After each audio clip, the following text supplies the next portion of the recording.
I'm Bella, 27, and by no means a pushover. I work as a secretary, a job that has me juggling calls and coffee, all while trying to keep a straight face when my boss cracks one of his stale jokes. Life was a regular routine until that night at a friend's party when I bumped into Jake. Jake was a tall, lanky guy with a smile that could light up the room. He had that effortless charm about him, cracking jokes one minute and deep in thought the next. We got talking, and before I knew it, hours had passed. "Hey, I'm Jake. You look like you could use a better drink than that," he said, nodding at the almost empty plastic cup in my hand. I raised an eyebrow, "And you look like you've got a better suggestion?" "Follow me and find out," he grinned, leading the way to where the real party was, a table laden with all sorts of drinks. We spent the evening talking about everything and nothing. His jokes were actually funny, a refreshing change from the dry humor I was used to at work. As the party wound down, we exchanged numbers. "Don't be a stranger," Jake said as he left, "or do, but only if you're into that mystery vibe." I laughed, tucking away his number. "We'll see, funny guy." As I headed home, I couldn't shake off the feeling that this was the beginning of something. But that night, it was just the city lights, the lingering laughter from the party, and the slight buzz from the drinks. The next few weeks were a blur of texts and calls with Jake.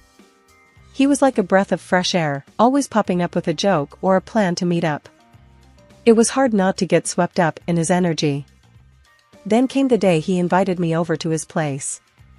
"You gotta meet the folks," he said casually, as if it wasn't a big deal. "Meet your parents?" I hesitated. "Aren't we moving a bit fast?" "Nah, they're cool. Plus, I want them to meet the girl who's been stealing all my time," he joked, but I could tell he was serious. I agreed, not knowing what I was walking into. Looking back, I wish I had taken a bit more time, maybe then I would have seen what was coming. But life doesn't give you a heads up, does it? No, it just throws you in the deep end and watches as you try to swim. The day to meet Jake's parents came quicker than I'd have liked. I remember standing in front of my closet, trying to pick out something that said, "Nice to meet you," and not, "I'm here to steal your son." Finally, settling on a simple dress, I took a deep breath and headed out. Jake's house was one of those big, sprawling places with a garden out front. Flowers, trees, you name it, his mom had it growing there. "She'll love to show you around," Jake had said with an enthusiasm I didn't quite share. As we walked up to the door, Jake squeezed my hand. "Don't worry, they're going to love you." The door swung open, and there stood Mrs. Green, a woman with a stern look that could make a grown man flinch. "So, this is her," she said, eyeing me from head to toe. Not exactly the warm welcome I was hoping for. "Mom, this is Bella." "Bella, my mother," Jake introduced. "Charmed," I said, extending my hand. She gave a nod, her lips tight. "Come in. Let's not stand around." The inside of the house was as immaculate as the garden. We sat in the living room, and that's when the interrogation began. Mrs. Green didn't waste any time. "So, Bella, Jake tells us you're a secretary. That must be interesting," she said, the word interesting hanging in the air like it was a bad smell. "Yeah, it's got its moments. Keeps me on my toes," I replied, trying to keep it light. "And your boss, he's a man, I presume?" she prodded, her eyes narrowing. I nodded. "Yes, he is. A very professional and respectful one." Mrs. Green hummed, as if she had expected as much. "I suppose you spend a lot of time together, being his secretary and all." I could feel the insinuation heavy in her tone. Jake jumped in. "Mom, come on, let's not start this." "No, it's okay," I said, feeling a need to defend myself. "We work together, but that's it. There's nothing more." Mrs. Green looked at me, then at Jake, and then back to me. "I see. Well, as long as it's professional." The conversation stumbled on, every topic somehow circling back to my job or my relationship with my boss. It was like she had a one-track mind set on making me uncomfortable. At one point, Jake excused himself to take a call, leaving me alone with his mother. "You know, my son could do a lot better than a secretary," she said, her voice low but clear. I was taken aback. I'm sorry you feel that way. I care a lot about Jake, and I'm not here to cause any trouble. Mrs. Green stood up, her posture rigid. Just so we're clear, I have my eye on you. Any slip up, and I'll make sure Jake sees sense. The threat hung between us, heavy and cold. I sat there, trying to process what just happened. It was clear this wasn't going to be easy. When Jake came back, I plastered a smile on my face, but inside, I was reeling. After a few months of dating, Jake and I decided it was time to take the next step, moving in together. I remember the day I left my small, cozy apartment, boxes in hand, a mix of excitement and nerves bubbling in my stomach. Jake was all grins, helping me settle into what was now our place. It was nice, waking up next to him every morning, sharing coffee and lazy weekends. But as they say, good things never last, especially if Mrs. Green has anything to say about it. One Saturday morning, as we were lounging around, the doorbell rang. Jake went to answer it, and in came Mrs. Green, her eyes scanning the room like she was looking for something, or rather, someone to criticize. "Mother, what a surprise," Jake said, clearly caught off guard. "Save it, Jacob. I know what's going on here," she snapped, her eyes finally landing on me. "Living in sin, are we?" Jake's face turned red. "Mom, it's not like that. We're serious about each other." She scoffed. "Serious? Please. You barely know her." I stood up, feeling the need to defend our relationship. "Mrs. Green, I care about Jake, and we're happy together." "Happy?" She laughed, a harsh sound that filled the room. "Let's see how happy you are when the novelty wears off." She walked around, inspecting the place like she was going to find something incriminating. Her eyes landed on a photo of Jake and me at a beach. "And what's this?" "Hardly appropriate, wouldn't you say?" Jake tried to intervene. "Mom, that's enough." But she was on a roll. "I won't have my son shacking up with just anyone. What will people think?"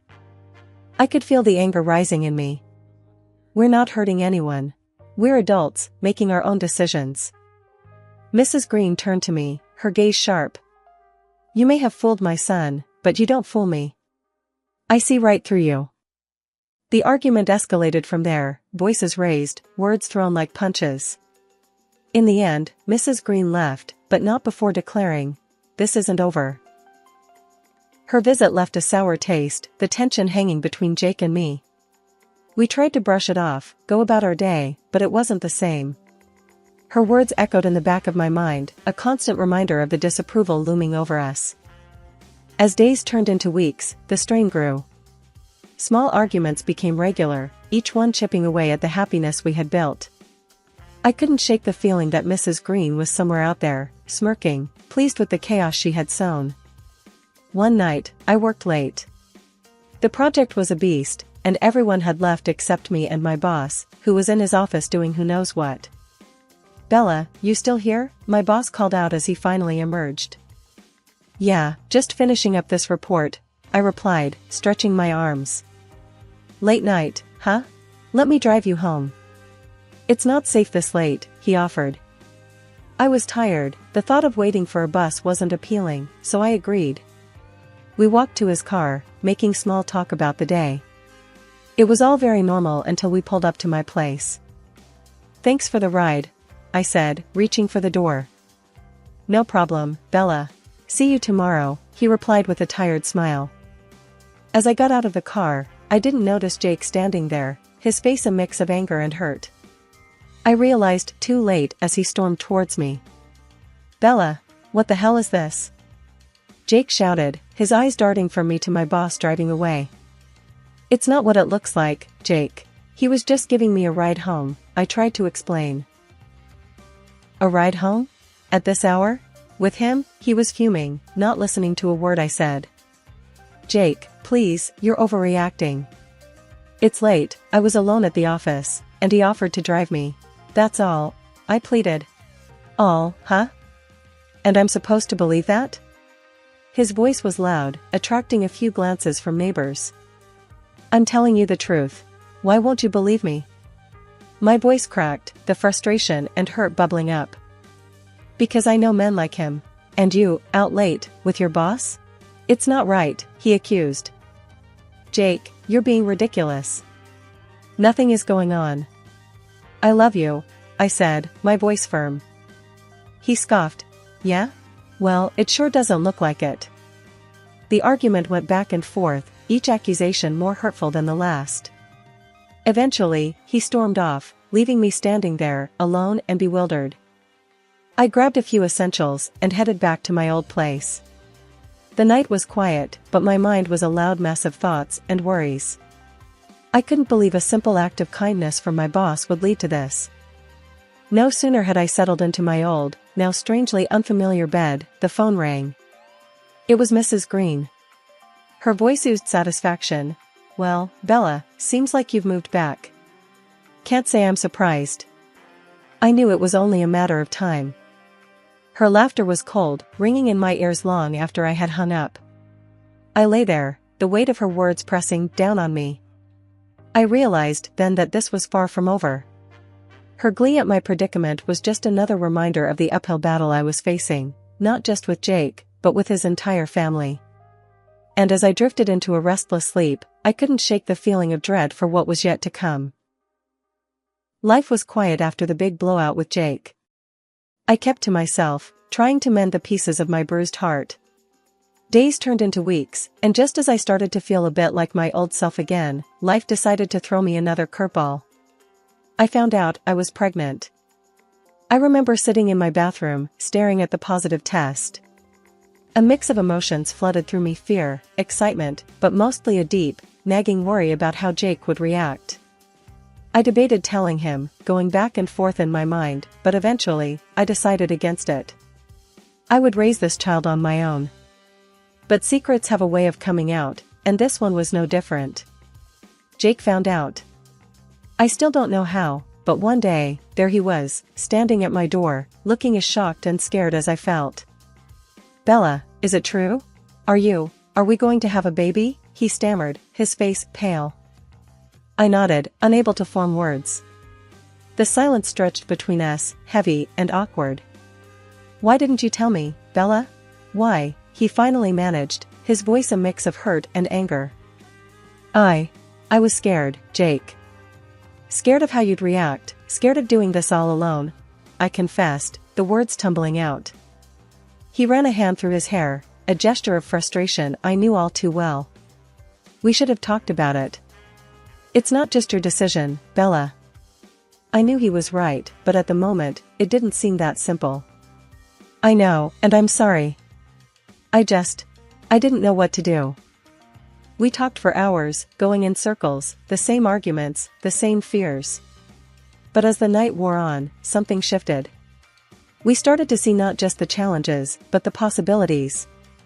Maybe, just maybe, we could do this together.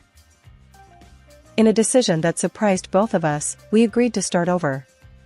We decided to get married, but this time, we'd do it our way, away from all the drama and judgment. A simple courthouse ceremony, just us and a couple of friends. It was quick, maybe a bit impulsive, but it felt right.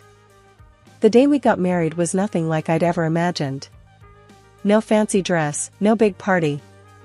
Just the two of us, exchanging vows in a small, stuffy room. But when I looked into Jake's eyes, I knew it was perfect. We kept it a secret, not ready to deal with the fallout from his family, especially Mrs. Green. We needed time to adjust, to prepare for the baby, to figure out how we were going to handle everything.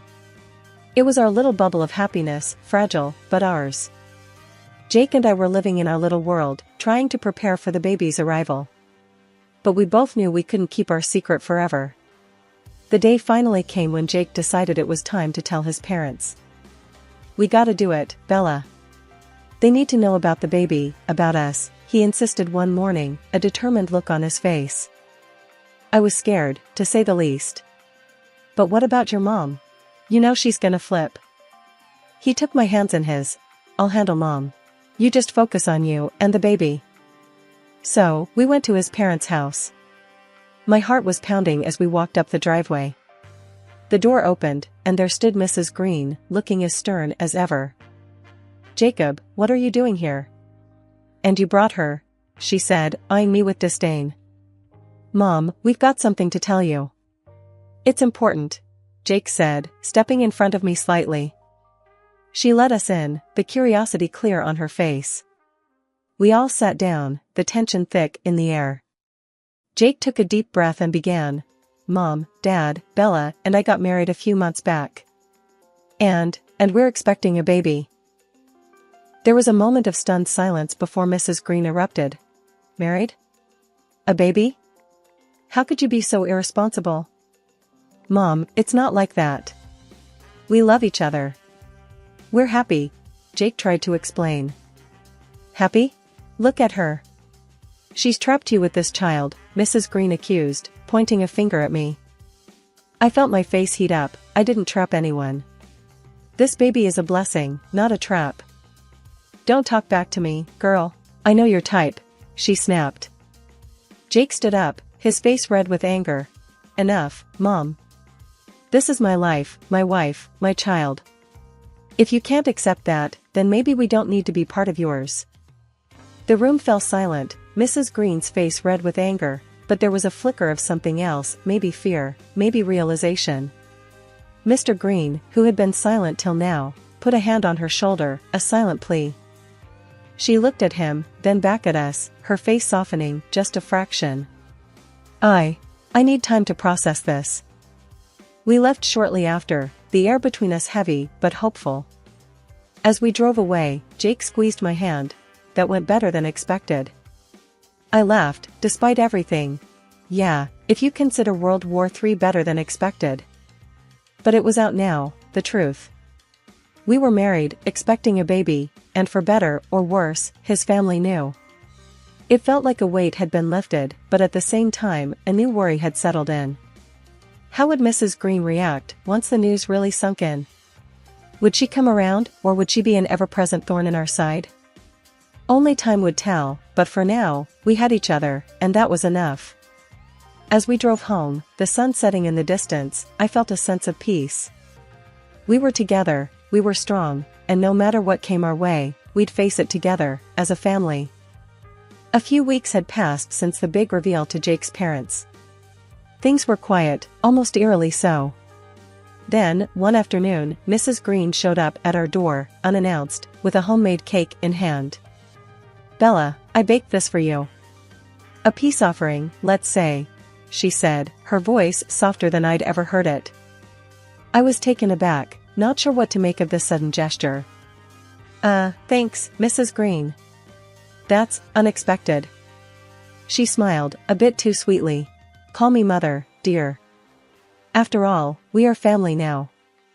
After some awkward small talk, she left, leaving the cake on the kitchen counter. I invited a friend over to share the cake. Hey, Lisa, wanna come over for some cake? It's a long story. Lisa arrived, and I cut the cake, serving us both a piece. But as fate would have it, she was on a new diet kick and refused at the last minute. You know what, I'll take it home for later. My cheat day's tomorrow. She laughed, wrapping up a big slice. I shrugged and took a bite of mine. It was delicious, almond flavor bursting in my mouth. But as the evening wore on, I started feeling odd, queasy. I chalked it up to pregnancy nausea and went to bed early. But the nausea didn't go away, it got worse. By midnight, I was violently ill, and Jake rushed me to the hospital. After what felt like endless tests and worried looks from doctors, they told us the shocking news. There was a toxic substance in my system, something commonly used in gardening to kill pests. Jake's face went white as he realized the implication. The cake, my mom. I was too weak to respond, a cold dread settling in my stomach. Had Mrs. Green really tried to harm me, to harm her own grandchild? I was kept in the hospital overnight, and by morning, I was feeling a bit better, but the emotional toll was immense.